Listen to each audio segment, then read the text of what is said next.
guys, I need to make sure I record this. So yeah, please put in the chat any questions that you have. And then usually when we start this, I always like to give a little tidbit, something I've been thinking about this week. And my thought for the week is been thinking about wowing candidates and clients. And I've been thinking a lot about how, not at Curari, but our industry as a whole, there's a lot of mediocrity. There's a lot of people just doing the work okay, but I wouldn't say at an excellent level. So I think there's all kinds of opportunities for us to wow candidates, to wow clients, to separate ourselves, to make us memorable, because for how competitive this industry is and how docs are talking to 30 different recruiters and clients are talking to several different organizations, we have to set ourselves apart. We have to make ourselves memorable. And we can do that really easily. Like we can do it very simply with daily tasks, and we can do it on big things. And like a simple thing could be how quick you respond to emails. Client has a request, you respond immediately. Taking time out of your day to drop what you're doing to put the focus on that candidate client. There's so many different ways that you can do it. And then we actually have an example this week. Aaron had a candidate interview with Reed Health. Doctor had to have his flight canceled, then rescheduled the flight, and literally was on I think the runway or something like that, or was waiting to depart in the plane, and they had to cancel the flight. So, and the doc had an interview the next morning, so we're sitting there like panicking. What do we do? So, what Erin did is she made sure that she dropped everything she did, communicated with the doctor, did everything in her power to get the doctor to that interview.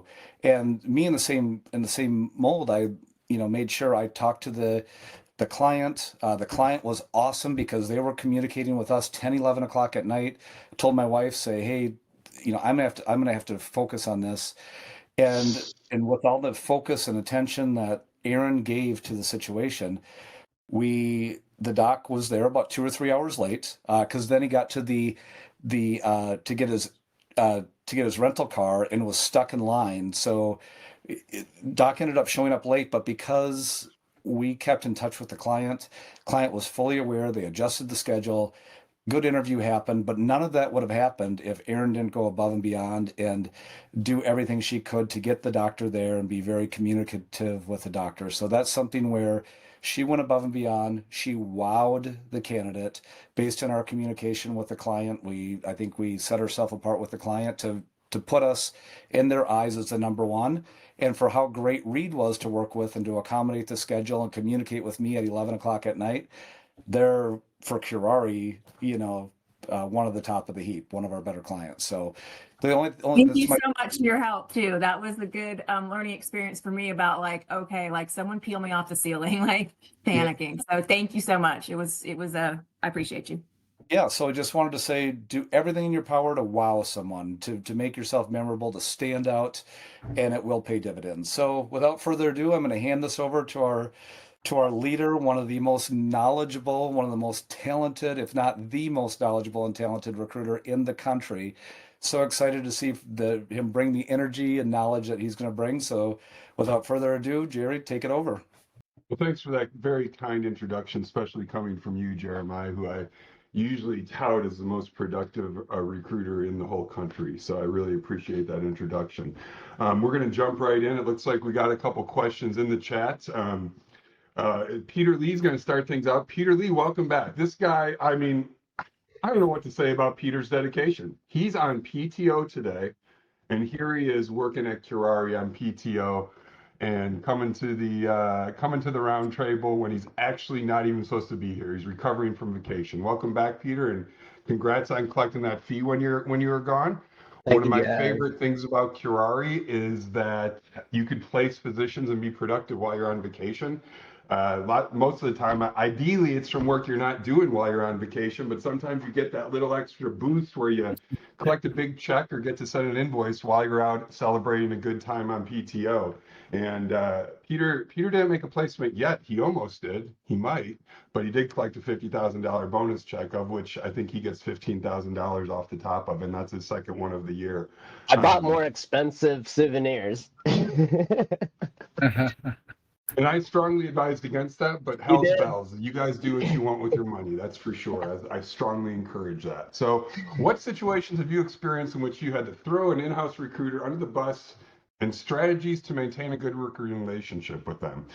Honestly, I've been involved with, I don't know, thousands of placements at Curari, and rarely do we have to throw a client under the bus. I mean, you got to work with what you got to work with a lot of times. A big part of our job is working with these gatekeepers, working with these folks that are a little bit further away from the decision makers, and finding a way to build a good relationship with them. And I like to say that we're really good at training that, because I can honestly say that we rarely have to do it. I think recently we were all involved with a case that really we could only do because of the history that we had with the client. And that was, I think, Levi's client down there in Conway, South Carolina, where we had to gather as a team and give our honest Google reviews of Travis Donnelly's work with Curari. And I think if you were involved with that, you saw what that led to. It led to 15, that's for everybody else. Okay, thanks, Amy. It led to like 15 people giving them like 1-star reviews here at Curari. And these are people that are experienced physician recruiters. And in that case, it simply led to us getting paid for work we had already done. That client was trying to pull a fast one on us, and we moved it up the ladder. And as soon as we knocked on the C-suite door, our questions were answered in a favorable way because of the fact that our contingency agreement is very, very cut and dry across the board. So very rarely do we have to do that. And when we do have to do it, though, I think the best way to do it is to go directly above the person that we're working with when necessary, and then if you have to, go above them. And that's the thing about it. The second part of your question is tough in our industry: how to maintain that good working relationship. Sometimes it's not that easy. You let the candidates do the talking for the most part with the clients. I think we say this when we hire everybody, is that there's rare emergencies at Curari, and it's really hard to critically mess something up. And when I think of messing something up, it would be ruining a client relationship. And that just doesn't happen too much at Curari. This is one way it can happen, by backdooring somebody, going above somebody, but you still have to do it when necessary. And there's ways to do it where you can maintain that relationship, and we'll have to address those on a case-by-case basis. So if you guys ever feel you're in a situation where you have to throw an in-house recruiter under the bus or have to work around them, work with your manager on that, and let's find the best strategy, because it's going to be different for every situation, whether we're working with a mom and pop private practice or all the way up the gamut to a publicly traded company. We're going to address it a little bit differently. And the people in the management group have been in those situations so many times that we'll figure out what to do. Can I be specific How's about it? that go? Could I be a Excuse little me? bit more specific with that? Sure, go for it, Peter. So example would be like you have an in-house recruiter that definitely gave you a job and either clears a name or doesn't, and it takes them, way longer than average to communicate back to you at all. So meaning they're not just doing their job. So going above them, hey, supervisor, ma'am or sir, your in-house recruiter is not doing anything to move the ball. That have you ever experienced that? Yeah, I would never say the words not doing anything. Those are loaded words in and of Loaded. themselves. I would ask myself, how many times have I made a phone call after they gave me that job? Have I called them 3 or 4 times? Did I call them twice in an hour?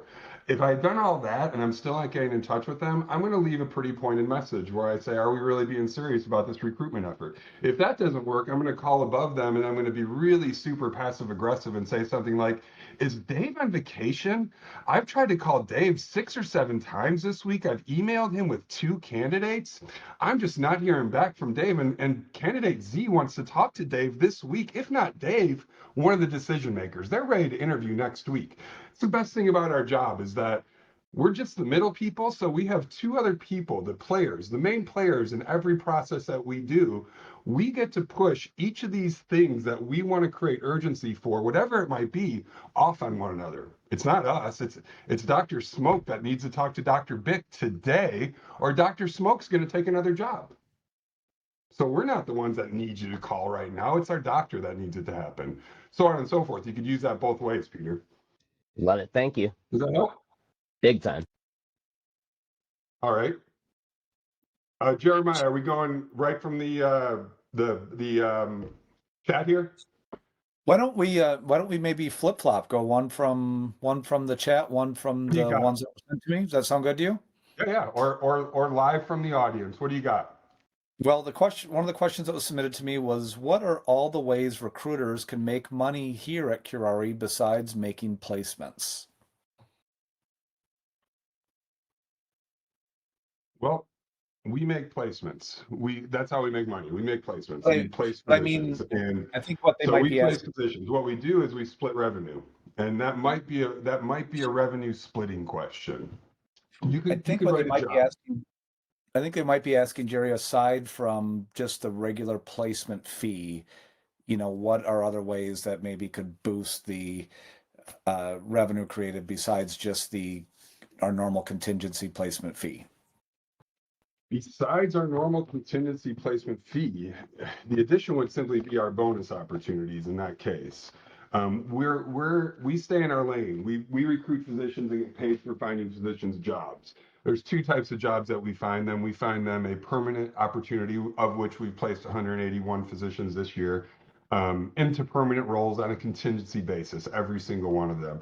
For those, we got a flat rate. For some of them, we got a bonus addendum attached to them. And the other way that we make money, the other type of job opportunity that we place people in is locums placements. Locums is a very small percentage of our business that we would love to see grow. It's somewhat residual income in the sense that once you get it set up and if you get them to keep working, you could keep going back to that revenue well with not much more work to do. So those are the only two revenue streams we have at Curari. Now, as an individual, to increase your income, you could get bonus addendums, you could get new client qualifiers, and you could exploit those opportunities that you have to chase down those bonuses and get 100% of the revenue as commission directly off the top of that fee based upon those bonus amounts. And I think we all know the revenue splits, but to go over them real quick, if you're the author of a job and somebody places a position there at some later date, 5% of that revenue is directed towards your bottom line. 95 is directed towards the person working with the physician. For an exclusive client, those figures are 10 and 90. For an owned client, those figures are 25 and 75. And finally, for a featured client, of which we don't have that many right now, it's pretty difficult to qualify for. It takes a little while. That one would be 50-50. And so I think I answered that question there, but if not, feel free to elaborate in the chat and I could dig deeper into that. Anybody got any questions on that one? You're Sweet. muted, Jeremiah.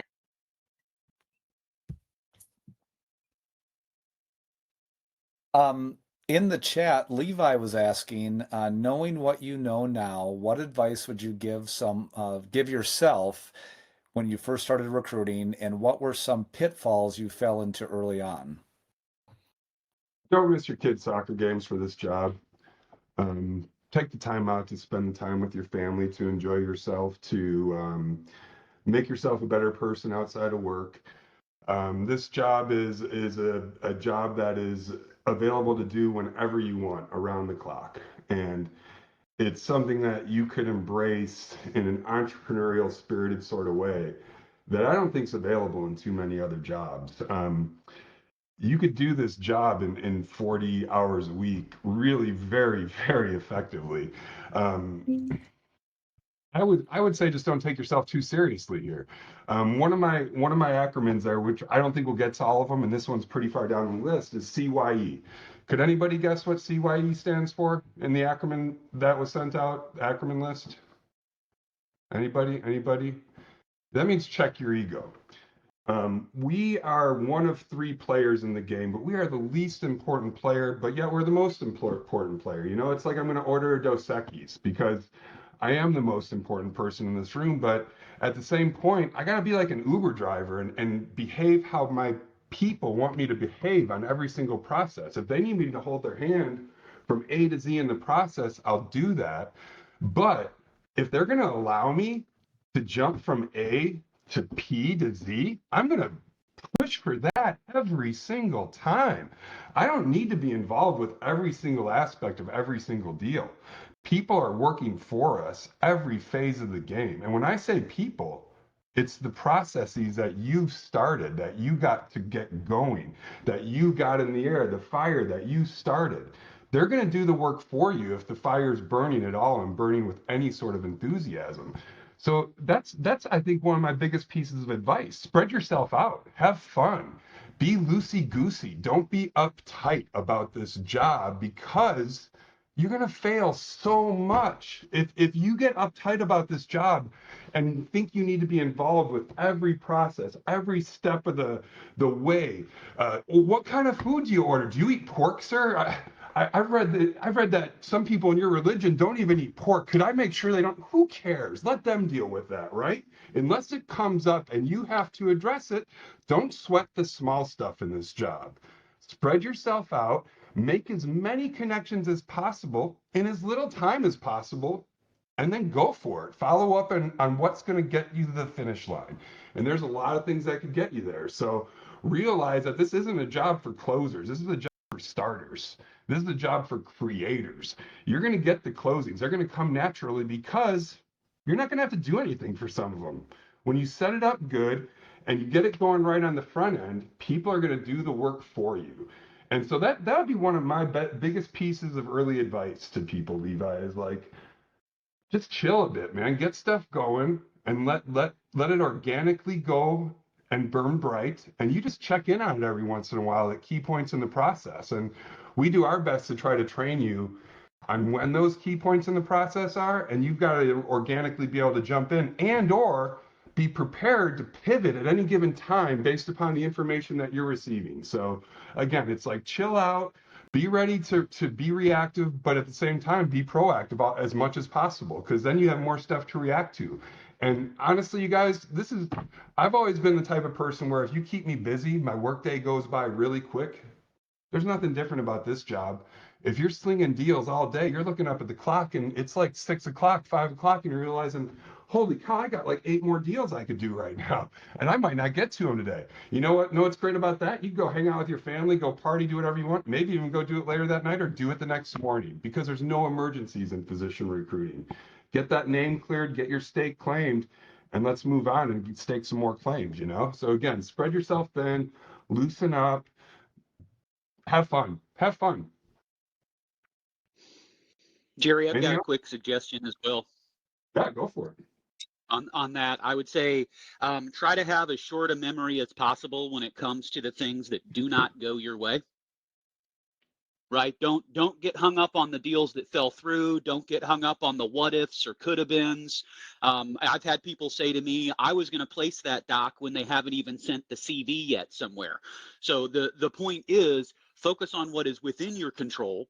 You already know things are going to fall off. And the more that you just embrace that and say, okay, this clears up my attention, my energy to work on things that could be productive, the more productive you're going to be. It's easy, I think, to feel like you're stuck in a rut when what you're focused on are the things that aren't going your way. And this is a job when that's going to be the majority of how it is. It's not going your way. So celebrate the victories and try not to worry too much about the things that fall off. I know it's easier said than done, but I would implore you all to try to take that and just know we've got the luxury of being able to turn things around really quickly when we need to. Absolutely. Thanks, Ian. That's really good. And one of the acronyms is KTR. That's a little bit of a tough one. I kind of made that one up just recently, but that's keep the train rolling, right? And what Ian was just talking about, man, is what I call is the process work. If you work the process will work for you. And I've never seen it not be true at Curari. What I've seen happen a lot at Curari, and why this industry has so much turnover as a whole, is that people stop working the process and then blame the process for them not working properly, right? But it doesn't work that way. So if you don't work the process, you're not going to get the results you want. But if you stick to it, through the low valleys and the high peaks, because it's really tempting to jump off the train in both those locations when things are going really hard, or to relax when things are going really, really good. We see it happen a lot. If you just keep that even keel, good things happen in this job all the time. Work the process, and the process will work for you. Next. Jerry, we have a question that was written in. How much can you expect our fees to increase over the next few years, and how do our fees compare to our competitors? I'll take the second part of that question first, and maybe some other people could chime in. You guys are in the trenches a lot more than I am, but from what I hear, our fees are higher than our competitors. Our fees are usually at the higher end of the spectrum, and I like that. I think to drive a Cadillac, you got to pay Cadillac prices. Do I think our fees will get to Ferrari levels soon? Maybe not quite there, but somewhere in between. Maybe Toyota Supra or something like that, a really souped up one. I think as we move forward, our fees are going to continue to increase as much as we want them to. I see fees leveling off in the $35,000 to $40,000 range within the next 5 years, is what my guess would be. I'm basing that just on the fact that the demand for physicians keeps getting higher and higher. The jobs keep getting better and better that we're pitching to these physicians. So it's going to be a competitive situation where we get to pick and choose who we want to work with at these higher price levels. So I really see the ceiling being 35 to 40 for our average fee level, and fee bumps or slash bonus addendums. I don't know. Pick a number. I mean, we had one for 50 this year. I think we had one signed in our last year's challenge. I think the highest bonus was maybe 60. Maybe correct me if I'm wrong out there. Might have been 50.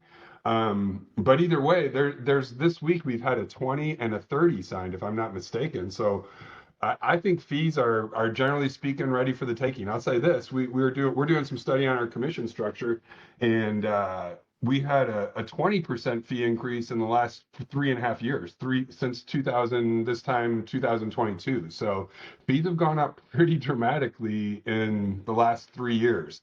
Could we see the same amount of growth in the next 3 years? I think it's possible. I think it's possible. Hard to predict, but very possible. First part of the question, did I answer both those questions?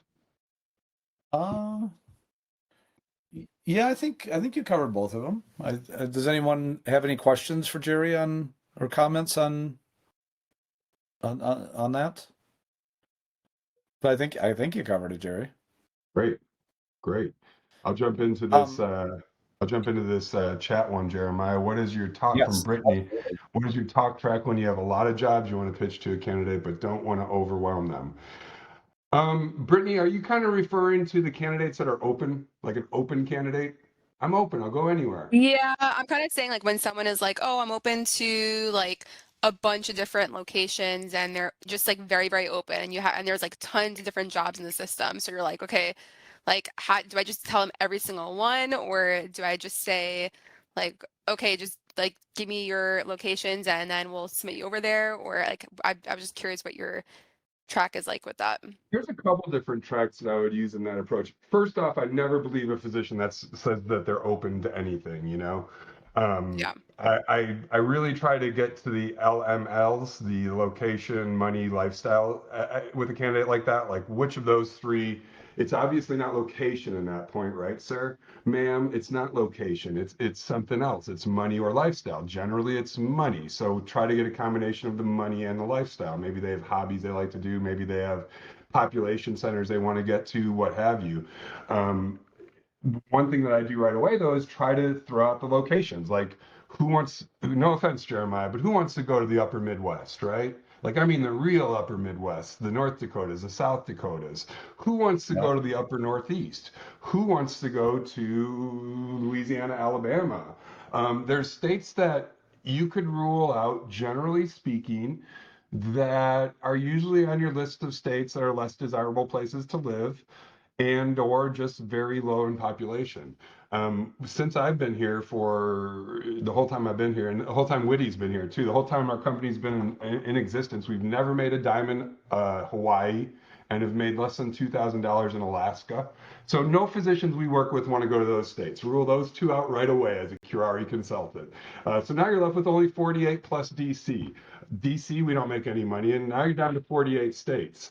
You could rule out several in the Northeast. The Dakotas, we make money in. So, but that's how I do it. I try to get rid of the states that people generally don't want to go to. So you'll go to North Dakota. Oh, no, I won't go there. So you'll go to Maine, no problem, right? I have this job in Calabas, Maine. You should look it up on the map. It's super cool. You might not see your relatives for 2 months.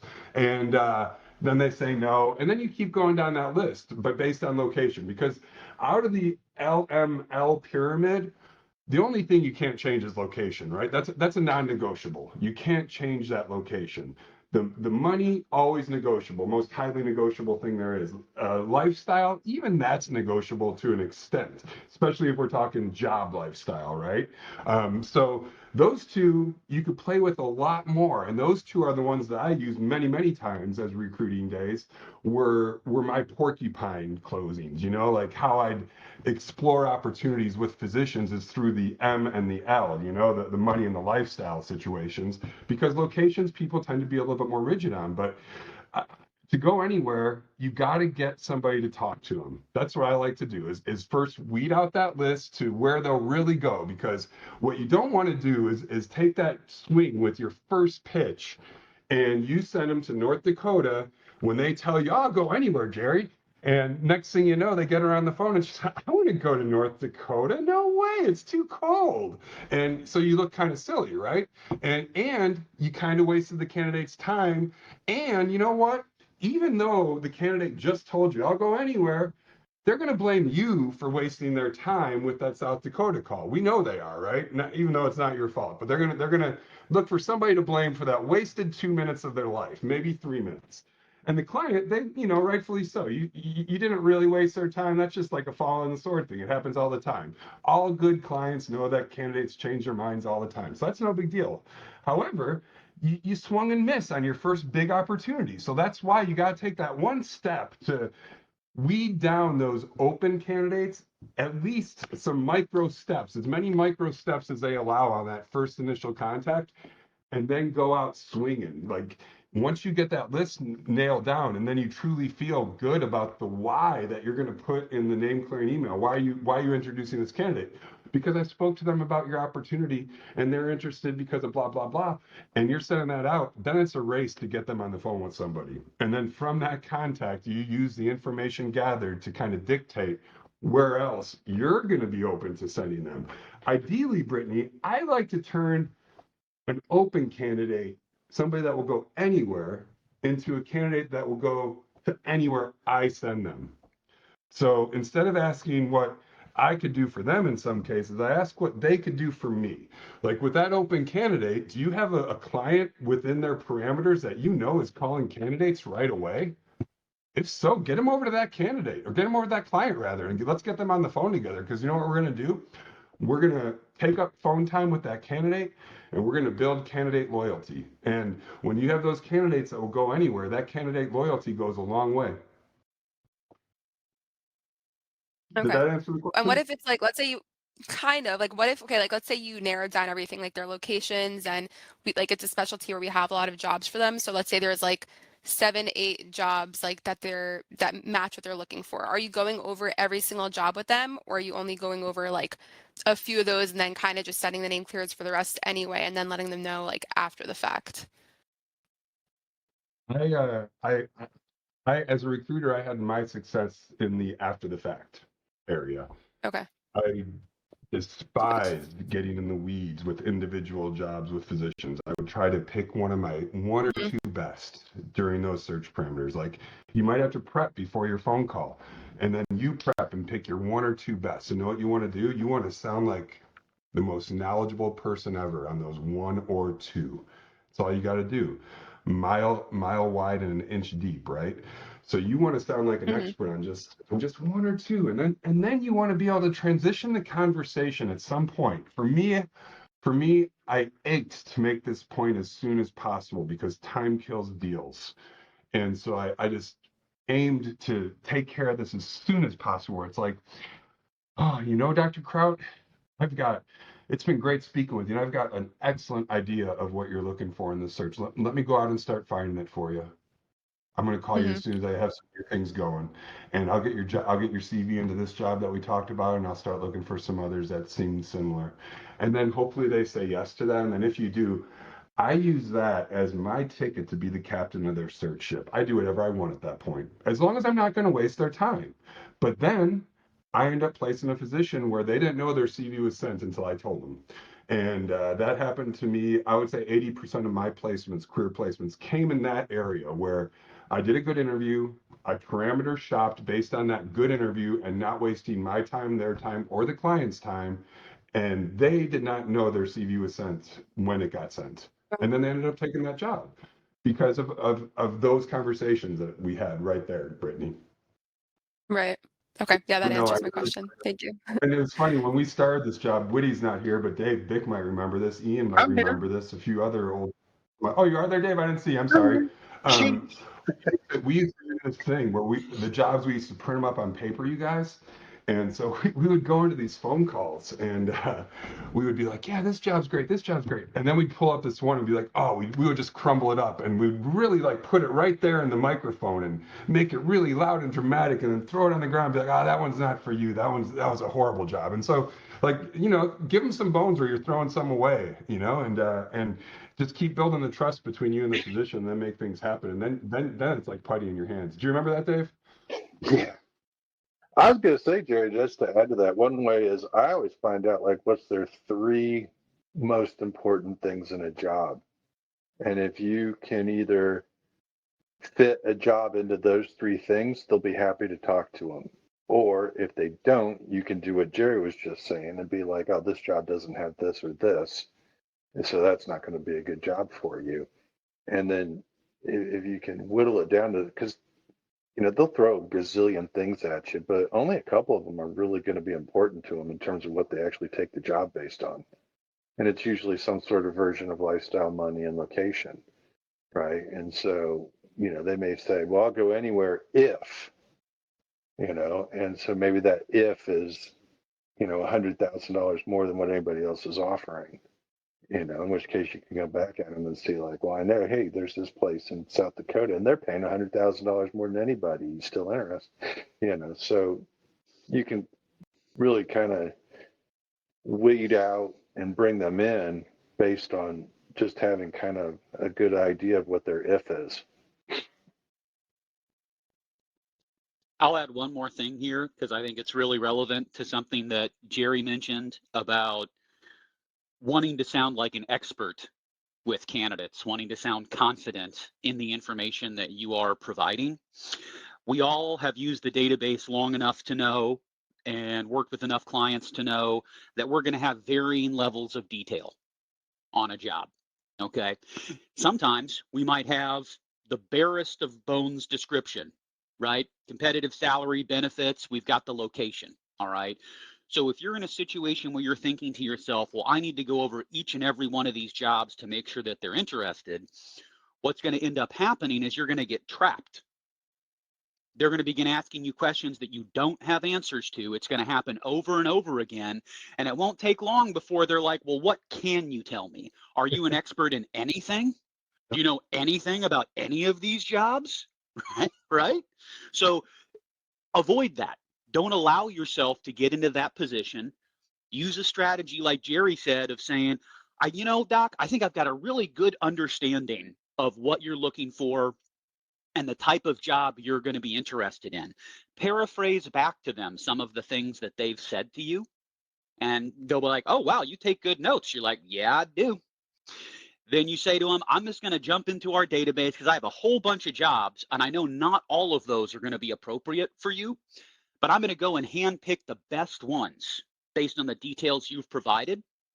Then I'll get back in touch with you, share the details, and at that point, you can tell me who you're most interested in talking to. Does that sound good? And almost every time, they're like, that sounds great. Thanks, because even if you are extremely charismatic, which I think almost everyone at this company is, that's why we want you here. It's still hard to keep people on the phone for that long, and sometimes they just don't have the time or maybe just don't want to talk to you that long. So they're like, I can give them the information and they can do all the work for me.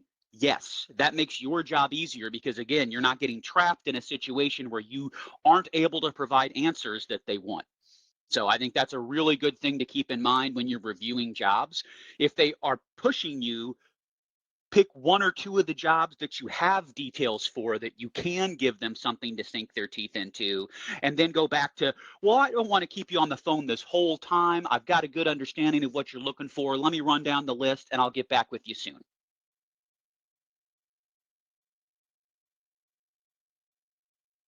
Thanks, Ian. Jerry, you ready for the next question? If everybody else says, let's hit it. And then, everyone, if you want to, any more questions, throw them in the chat. We've got an open question in the chat if anyone wants to throw one in. So Jerry, this question is, as we grow and bring more people on, what's our vision for leadership? Are we looking to bring more women onto the leadership team for those of us who would like to see more of ourselves and relate to women in leadership?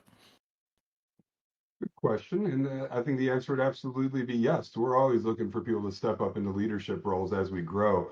Our next step in growth is to become a $10 million company. We feel we have the staff right here, right now to make it. So once we get there, we'll kind of reassess where the next leap's going to come to help our employees build wealth and grow the team even bigger. As we grow, I'd love to see a female step up into a leadership role. We've had leadership roles come online in the last several years. Sammy stepped into one as our COO, and sales leadership roles have been filled by the best available at the time. Last one being Logan as he came into the role that he's into now. I think we have an excellent track record with female employees, which is evidenced by several that have been here very long with long tenure. Sammy just celebrated 10 years, and a couple other females have been here even longer than that. So really happy with the diversity of our company right now, but absolutely welcome the opportunity to add more females, especially to our sales management team. This is a very female-dominated industry on the other end of the phone. On this end, it seems to be more males on the contingency, in particular, the contingency-based recruiting firms. But on the other side, there's a lot of females that we work with that are our first points of contact with a lot of our clients, a good majority of them. So we look forward to that growth and welcome the opportunity for all of our best people to step forward into leadership roles. Until then, I definitely recommend, though, finding a mentor. We have within our company some outstanding female consultants that love consulting and passed on the opportunities to step into a management role because they love recruiting so much and know that the finances are in the sales side of things a lot of times. And also, with not even within our company, but just some of the people we work with. We work with some real long-standing physician recruiters that have been in this industry for a long time that are female, that would be great mentors to really anybody here. I know that Kim Franklin, for instance, she had somewhat of a mentor in Terre Haute, where she got ownership of Terre Haute maybe 5-6 years ago. I don't know if it was that long ago, but she's made a lot of placements with that company and made a lot of revenue, a lot of commission with them, and really grown a lot with Missy, their in-house recruiter, who's, I think this might be her last year, unfortunately. But yeah, so to answer your question, I see the opportunity for both females and males to step into leadership roles as we grow, and strongly encourage our female staff to step up to those opportunities when they become available, because we'd love to grow in that direction.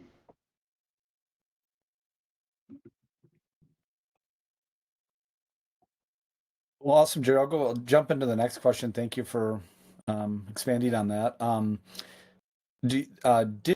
you were recruiting, did you have a routine for how you started every day when recruiting, and what time in the morning did you start? I was usually an early starter. I started pretty early. I still start early. Like right now, I'm usually at work by about 7:30 right now. If not even a little earlier, sometimes just a touch earlier. It's always been my thing to start early, work until a late lunch, and then come back to a short afternoon. That's been my routine for my entire career here at Curari, and for every job that I had that I could do that at in my previous employment, which wasn't much. And my morning routine was always to make sure that my connections that needed to be made were going to be made. I had a goal of always having enough work to do in between the lines.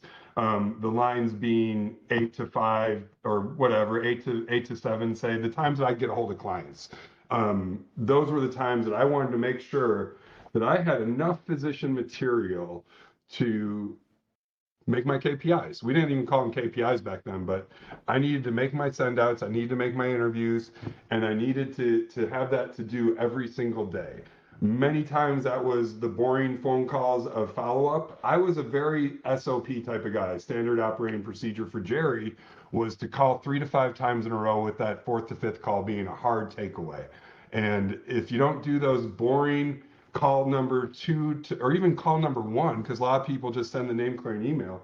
If you don't do the boring calls of 1 through 3, call 4 or 5 when you're leaving a takeaway is just not effective. So I always made sure I had calls to make. I was a big call guy. I made 30 to 50 calls per day when I was recruiting almost all the time.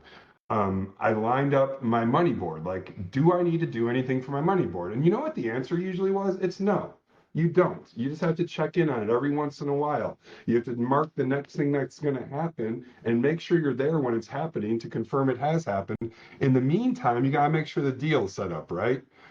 You got to make sure the doc is getting what they need from the offer. You got to make sure the offer is going out from the client. But your time and your efforts are much less needed the closer you get to the money at this job. That's a hard thing to realize. And Levi, going back to your question, that would be another piece of advice that I give people, that again, that goes back to CYE, check your ego. You're not needed as much as these deals get further along in the line. You're really just there to kind of maintain and check in and make sure it's not falling off the rails more than it's like closing. Let the people that really are involved close with you as much as you doing the job, right? So my routine was really just to make sure I had enough going. And if I didn't, I went into warrior mode where I was like, I need to get an interview set by the end of the week. Where could I find that? And usually you would find that by going through your stable and finding those candidates that were in a geographic, the big L, the location. You'd find somebody that was in a geographic area that was close enough to one of your clients where you could call and say, hey, I'm working with this doctor that could drive over for an interview. And that's really appealing if it's a good setup, you know? Those are good things to find, those situations where candidates could just jump in their car and drive over for the interview. So that's what I would essentially do. I would come at it every day and just like kind of get into that mode where I'd make those 30 to 50 calls and make sure I was like a 15 to 20 send out guy, and 1 to 1.5 interviews per week. And I like to say that 1 interview per week is a sweet spot at Curari. If you come in and set 1 interview a week, that's going to be 48 interviews per year. That's going to be 12 placements at a minimum. And what usually happens when you have that sort of consistency is you have what I call the Curari karma. And that's the good kind of karma. That's the kind that leads from not only a 4 to 1 closing rate, but probably works you down to a 3.5 to 3. And so you end up closing 2 to 3 more physicians when you have that sort of consistency. And that always worked for me every single year, year after year after year. Came in and did that. So the key is just making sure you're stacked up, ready to work. And if you're not, work a few nights to catch up. And I think it's really easy to catch up if you just call a lot of physicians and then find some to work with. Did that answer the question? Uh-oh. Jerry, we got a question here about owned and exclusive clients that are not ours, or the person that's asking the question, and about protocols. And the example would be, what should we expect when we submit a candidate to a colleague when it comes to the timeliness of sending clearances, send outs, and any follow-up requests we send? Name clearing email is immediate. You should see that thing go out in within 30 minutes to an hour. I mean, check the in out list. Maybe somebody's out at lunch. Maybe somebody's out. If somebody's out, move it up the ladder as soon as possible. Name clearing emails. I mean, really, it's one of the most important steps in our whole process. Without getting that taken care of, we don't have a claim to stake, right? So name clearing emails are an absolute drop everything. Let's get it done. If you're the client owner, don't let those sit in your mailbox more than a half hour unless you're out at lunch or something, or you have some sort of legitimate excuse for that to happen. Next step in the process, send out phase. The emergent issue is not on the table anymore, but the courtesy is to get that send out as soon as it comes to you, right? I mean, you got a CV to send out, go ahead and send it out to your client as quickly as possible and make that contact. Follow-up's going to vary from case to case. It's the responsibility of you as the person sending the CV, as much as it's the responsibility of the person that's the client owner to chase down that follow-up. If I'm the person with a vested interest on either side of that equation, I'm pushing for the follow-up. So if I'm the person sending the CV and I want follow-up an hour after it's been sent, I'm going to hit up the client owner and say, hey, I know it's quick, but could you check in?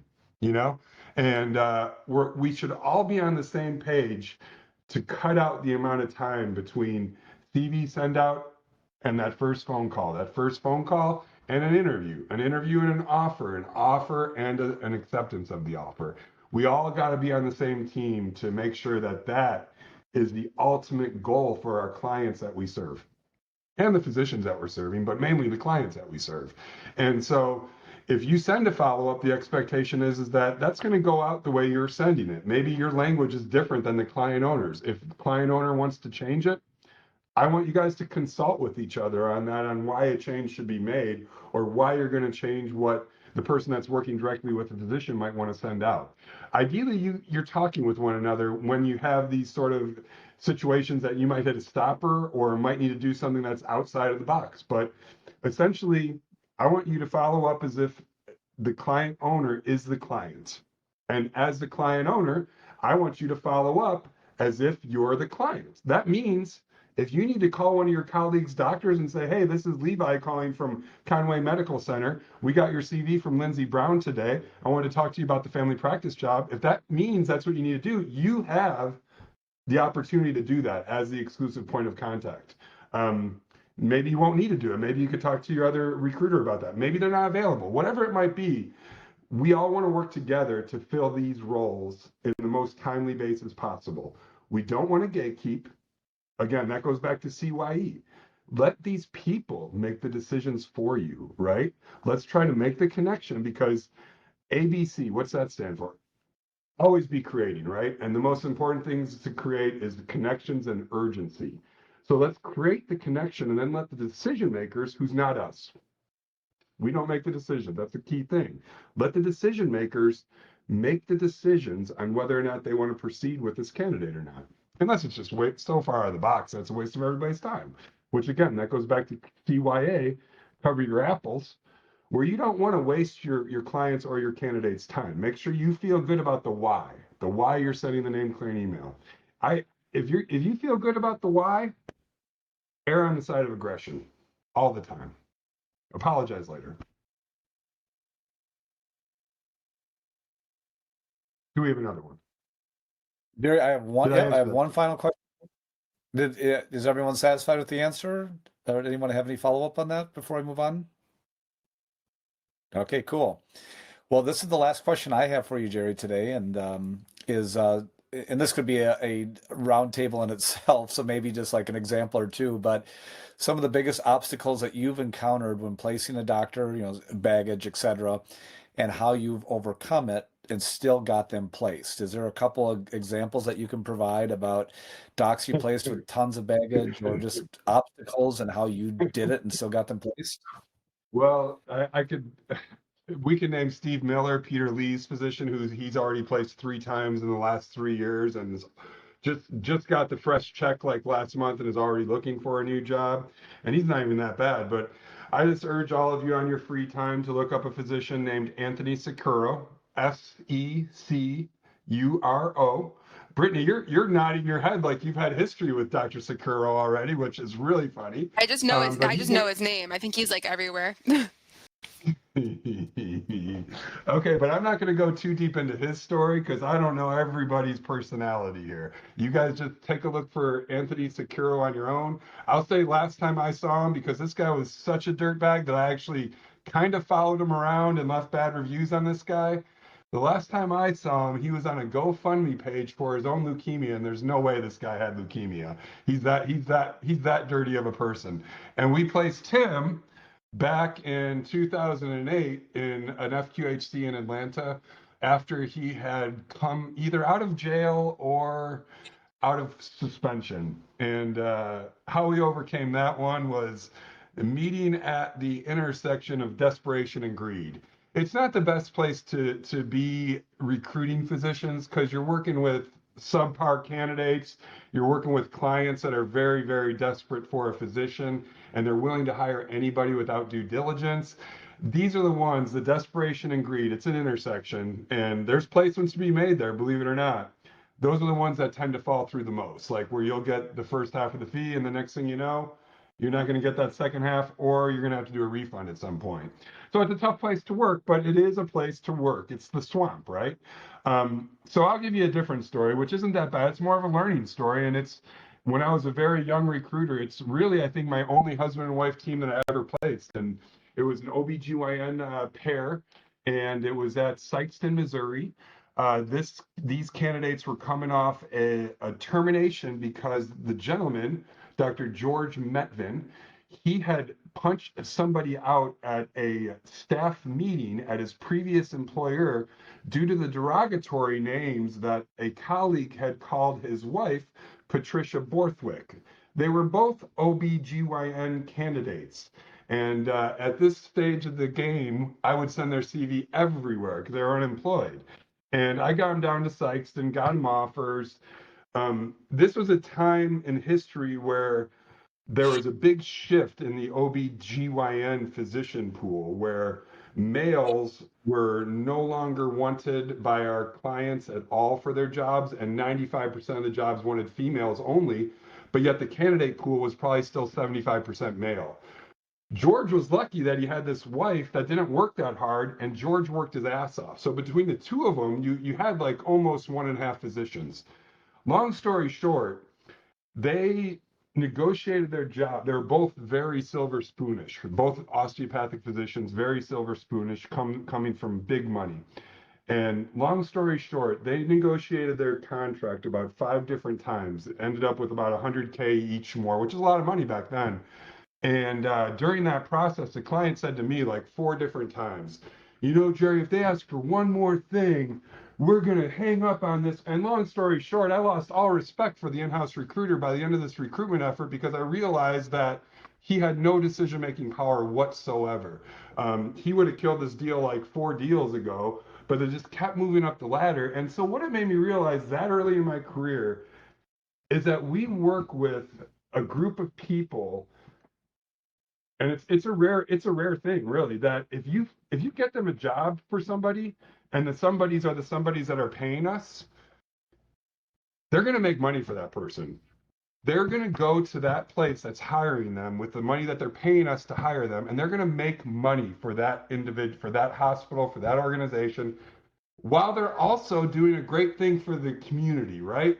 They're seeing patients, they're saving lives, they're doing all that. So we get that feel good part, but also we know that it's all about this revenue in a lot of cases. And all these doctors, no matter how much they're going to get paid, they're going to go there and they're going to create profit and revenue for these facilities while treating patients and saving community lives. So when I realized that, I was like, holy cow, these doctors have so much power in this game. And I've just gone with that ever since. And that was like my 4th placement, you guys, like probably my 3rd and 4th placement. And it was pretty fun to see the guy kind of, the in-house recruiter, just like every time he came back, he was just crushed that they were still pursuing this husband-wife team, despite the fact that it was going to be such a woo for them once they got it. And they ended up getting it. And I ended up getting, like, at that time in my life, my biggest commission check ever. And I was stoked. My wife was super stoked. And I think we might have even went out to eat that night. So that's one of those stories. But yeah, we could talk about those stories forever. It's actually, Tony Sakura is going to be chapter 1 of my upcoming novel called The Other Thin Blue Line. Well, really quick, I just Googled Anthony Securo, and he was indicted by a federal grand jury on Medicare fraud in 2019. Recently? 2019. Oh. And his license in Georgia is no more. And I can't see that he got sent to jail, though. But there you go. Probably because he had leukemia.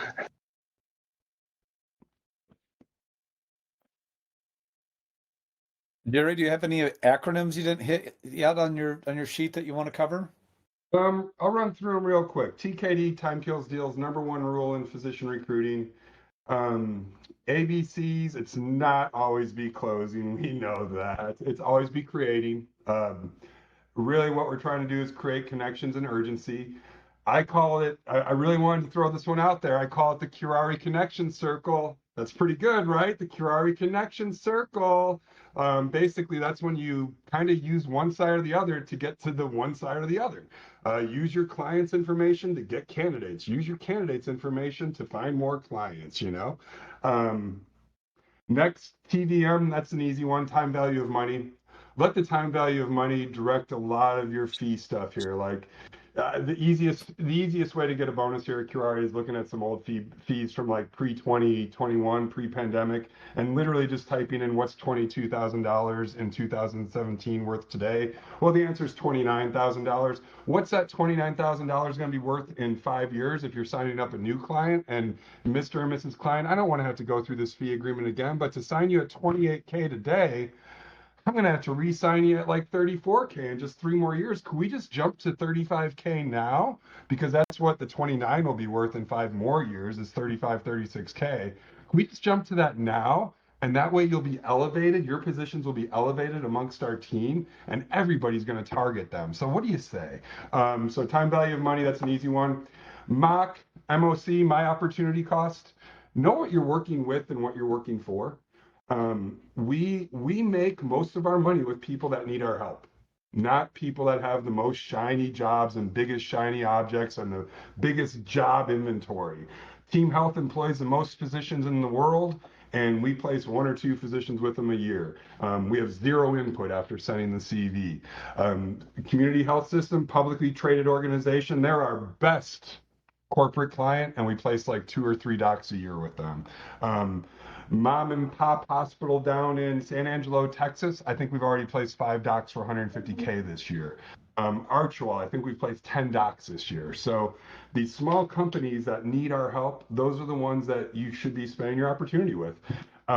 Specialties. We've had, I think it was, let's see, I got it written down here. Shoot, 107 of our placements year to date have come from family practice, hospitalist, IM, pediatric, or orthopedic surgery. The other 74 have come from 35 specialties. So know where you're working, where you're spending your time as a consultant and giving up your opportunity. ETF, embrace the failure. You guys, you got to make those second, third, fourth calls so you could leave that takeaway effectively. And frankly, those second, third, fourth calls is where you're going to find a lot more contacts. Exploit the victory, ETV, exploit the victory. When you do have those victories, whether it's just getting a new candidate's CV and their real ranking of their LMLs, go to work and open as many jobs to them as you can to make those connections and create the urgency. That could be a new fee. That could be a hopper added job. Just the other day, our last placement, I think it was Oak Street, Jose's. That was a hopper added job with CV. So you know the standard operating procedure. We got to get that CV to the client right away.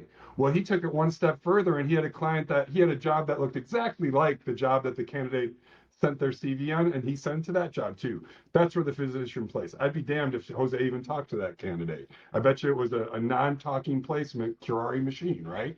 And so you got to jump on those when you can and use those little victories to find out where else you could take these people. That could be also like uh, new jobs, simply a new job. That's a victory at Curari. Exploit the heck out of it.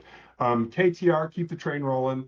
My biggest advice there is to bill and collect every month. Like, do your best to bill and collect every month. The best way to do that is to average 12 placements or more per year. You're probably going to bill and collect every month. That means you're going to get a commission check every month.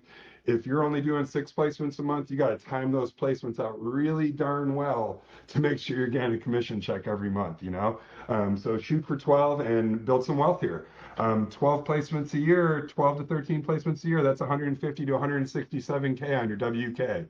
And that's one victory, one closing per month. And that's where that'll lead you if you collect the money from 12 placements per year. It actually leads you to more too, because I typed in about $1,000 less when I was doing that math. And then let's see what else we got. CYE, check your ego. I talked about that one a lot. One thing I wanted to point out here though, is you guys, if you have lines at work, realize that you're the only one that's hearing them all the time. You know what I'm saying? Like, you know how many times I've went to a client and been like, hey, Mr. Sons, I really have to apologize. I told Dr. Lee that you'd be able to call him tonight. I made that promise to him. I might have overextended myself, and I probably did hear Mr. Sons, but I promised him I was going to get him a call from your job tonight. Do you think you can make that happen with somebody? And you know what? They're probably going to say no, but they're going to take that and they're going to be like, I can't do it tonight, but you know what? Could you tell them we'll make it happen by this weekend? And so you gotta think about that. If you say that 100 times in a day, you sound like a broken record to yourself, but not to the other people on the phone. So it's like, use those lines all the time. It's no big deal. And then finally, cover your Apple CYA. That one's just like I mentioned it already. It's pretty simple. Don't waste your time or your colleagues' time here. Like, do your thing and do it right and do it well, and have a good why. And that why could be really, really big. Just know it's a why. Just know it's real. You know? And if it's real, you're okay. And so that's all the acronyms. I do want to roll back real quick to the TKD acronym. And there's several different places that time kills deals. And I'm going to make this super quick. Ad response. I just want to go over that one. That's it. Year to date, we have a standard operating procedure on the hopper added jobs. And I know that we all hear about this from the managers. Those have to be sent out. And they have to be sent out quick. This is like a race at that point, right? Because we're racing with other firms. And I just wanted to point out that year to date, we have 27 placements from the CV coming to your homepage with the job and the CV, and then that CV gets sent within like 24 hours of them being on the internet, and then it's turned into a placement. That's $700,000 worth of business. So like writing good ads, attracting those candidates, getting them to your inbox, and having a great, easy starting point is a good position to be in at Curari. That's a huge victory. But then taking that a step further is the interview to action, you guys. Interview to action. That means you connected with the candidate, whether it be via text or even like one of those assumption interviews where you have great direction on their ad response or something, or a great long phone call. From that interview to activity, 181 placements this year, you guys. Of those, 144 of them have come via a name clearing email that was sent within 72 hours. And of those, I'd say the vast majority were 48 hours. So once you connect with somebody, you got to create that activity as quickly as possible and get somebody to connect with your candidates and see that loyalty build. And that's where I'll leave you guys. I don't want to keep you any longer. We're at 12:02. Hit me up with any questions. I'll get you a rundown of my acronyms here. It's basically just good notes. But if you have any questions, hit me up at any time. It's been a pleasure speaking with you all today. Thank you, Jeremiah. Thanks, Jerry. Thank you, guys. Thanks, sir. Thanks, Jerry. Thank you. Thank you. Thank you. Thanks, Jerry. Have a fabulous weekend, everyone. Thanks, Jerry. You too.